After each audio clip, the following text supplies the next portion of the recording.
Guatemala, 17 de febrero de 2026.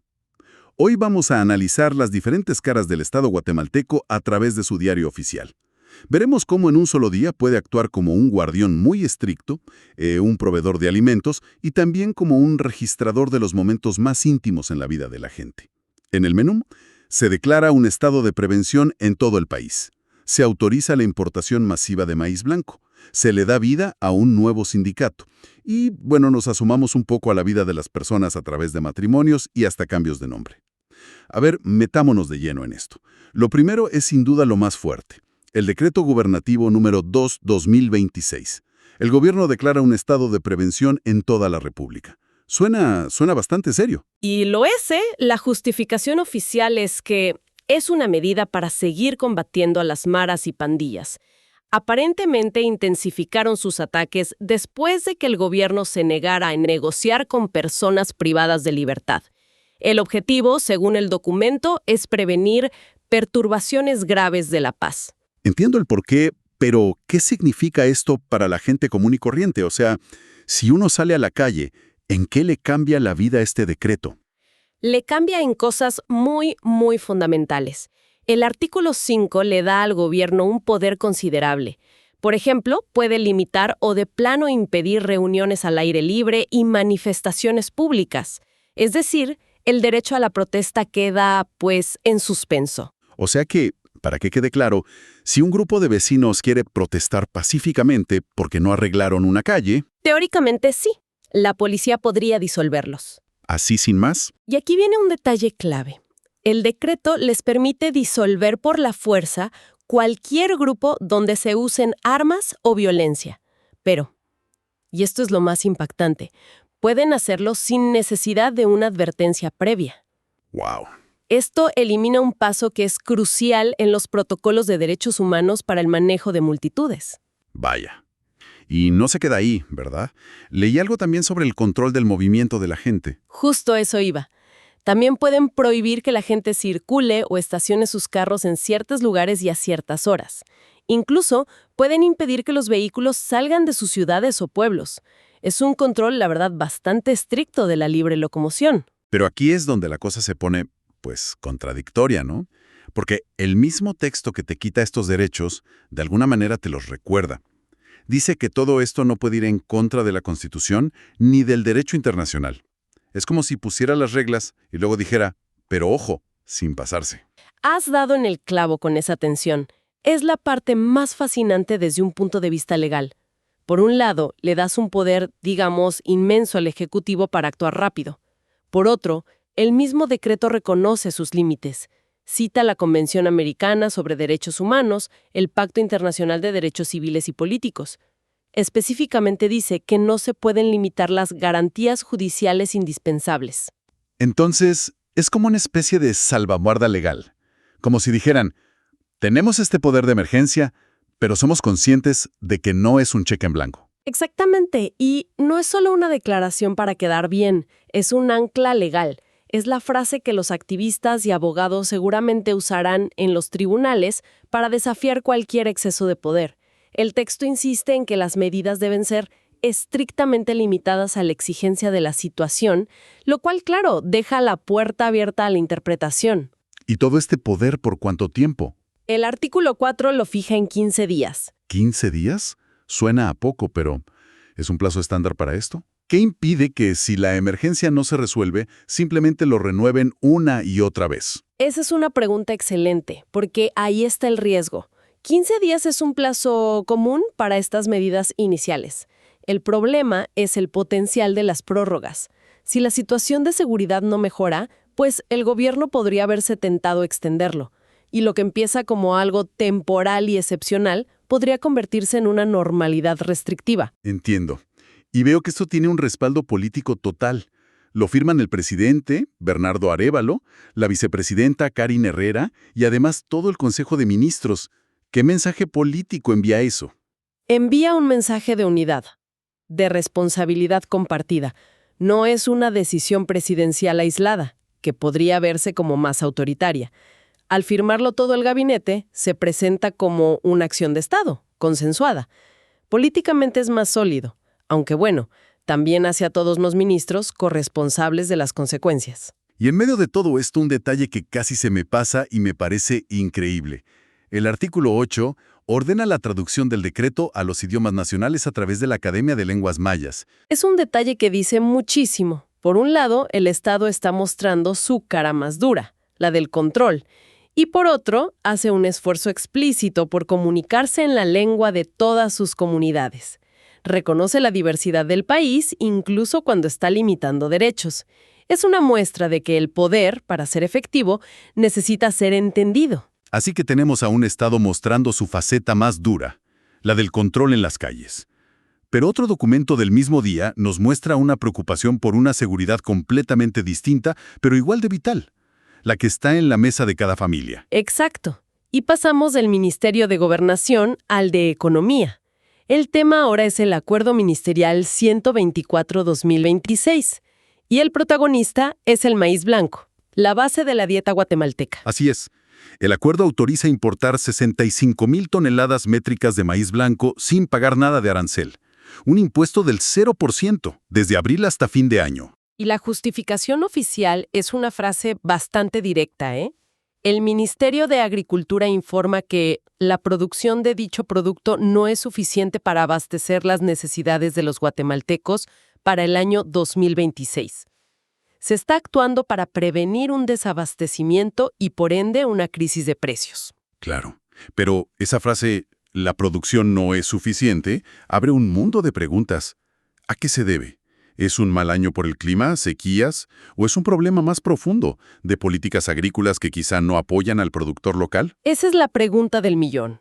Y la respuesta define si esto es una curita o una cirugía mayor. Podría ser un parche temporal innecesario por un fenómeno como el Niño que arruinó cosechas. En ese caso, es una medida prudente para proteger el bolsillo de la gente, para evitar que el precio de las tortillas se dispare. ¿Y la otra cara de la moneda? La otra cara es que esto sea una señal de un problema estructural más profundo, que el país esté perdiendo poco a poco su soberanía alimentaria en su producto más esencial. Si cada año se depende más de las importaciones, ¿qué pasa con los pequeños y medianos agricultores locales? ¿Pueden competir con 65,000 toneladas de maíz importado que entra sin impuestos?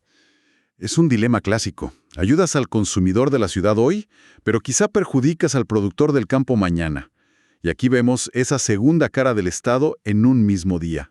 Del policía en la calle, con poder para disolvarte, pasamos al economista en el ministerio que interviene para asegurar que haya comida. Y es una intervención muy poderosa.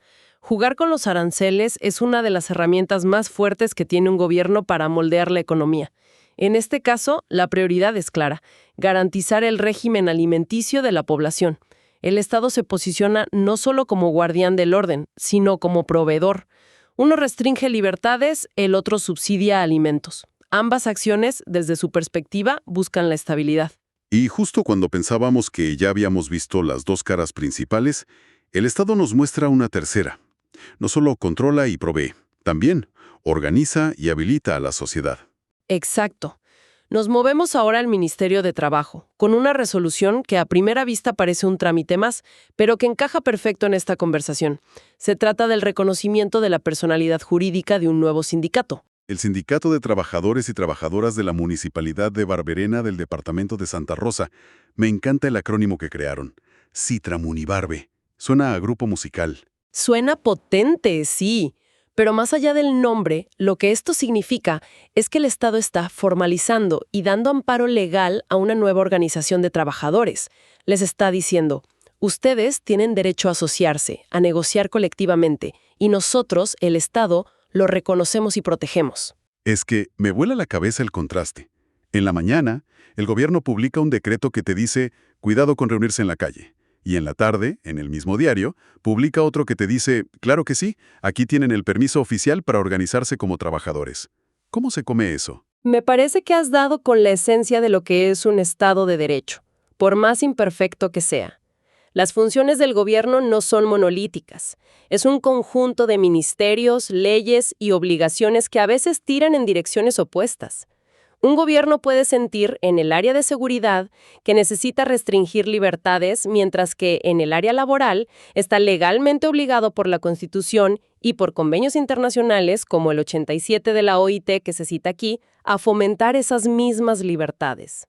O sea, no es tanto una contradicción hipócrita, sino una demostración de la complejidad de gobernar. Justo eso, muestra que el Estado no es un monstruo de una sola cabeza. Es una maquinaria compleja, con diferentes engranajes que cumplen funciones distintas. Uno garantiza la seguridad, otro la economía, otro los derechos laborales, y ver estas tres acciones publicadas el mismo día nos obliga a tener una mirada mucho más matizada sobre el poder. Y si las decisiones de arriba nos muestran la cara política, económica y social, esta última sección del diario nos abre una ventana directa al corazón, a la vida cotidiana de los guatemaltecos. Los anuncios varios. Aquí es donde la gran maquinaria estatal se encuentra con las historias personales. Es el Estado actuando como notario público de la vida. Vemos edictos de matrimonio, por ejemplo. Y no solo entre guatemaltecos, uniones que cruzan fronteras. Una persona casándose con un estadounidense, otra con una salvadoreña, otra con alguien de la India. Y luego están los cambios de nombre, que son fascinantes. Hay un caso de Freddy Alejandro Mesa Ríos, que solicita cambiar su nombre a Aradia Sofía Carrington Ríos. Detengámonos ahí un momento. No es solo un trámite. Imagina la historia detrás de esa decisión. Es un acto de autoafirmación, de reinvención de la propia identidad. Y para que esa nueva identidad sea real ante el mundo, necesita la validación del Estado, su publicación en este diario. El Estado se convierte en el testigo y el certificador de una transformación personal profundísima. Totalmente. Lo de Aradia Sofía Carrington es increíble. Y pensar que su historia, su nuevo nombre, comparte página con un decreto sobre pandillas y la importación de maíz. Es un contraste brutal y hermoso a la vez. ¿Qué nos dice eso? Nos dice que el Estado, en su forma más básica, es un registro de la experiencia humana, desde lo más público a lo más privado. En la misma publicación encuentras procesos de herencia, donde una familia lidia con la pérdida. Encuentras a un ciudadano cubano, Juan Carlos Bello Molina, solicitando la nacionalidad guatemalteca, buscando un nuevo comienzo, un nuevo hogar. Encuentras disputas por la propiedad de la tierra, un tema tan fundamental y a veces doloroso en la historia del país. Entonces, todas estas pequeñas historias juntas componen un mural gigantesco. Exactamente. Mientras las grandes decisiones políticas y económicas se toman en los ministerios, la vida de la gente sigue su curso, regulada y a la vez posibilitada por estas mismas estructuras. La gente se enamora, se casa, cambia, muere, hereda, busca una nueva ciudadanía. Las grandes políticas son el marco, pero estas historias son el cuadro, y ambas son inseparables. Este diario ICIAL del 17 de febrero de 2026 es entonces un microcosmos increíble. Por un lado tenemos al Estado guardián, que declara una emergencia, que restringe libertades para imponer orden. Por otro, al Estado proveedor, que interviene en la economía para asegurar que no falte el alimento básico. Y finalmente, al Estado registrador, que formaliza y da fe de los momentos más cruciales en la vida de sus ciudadanos.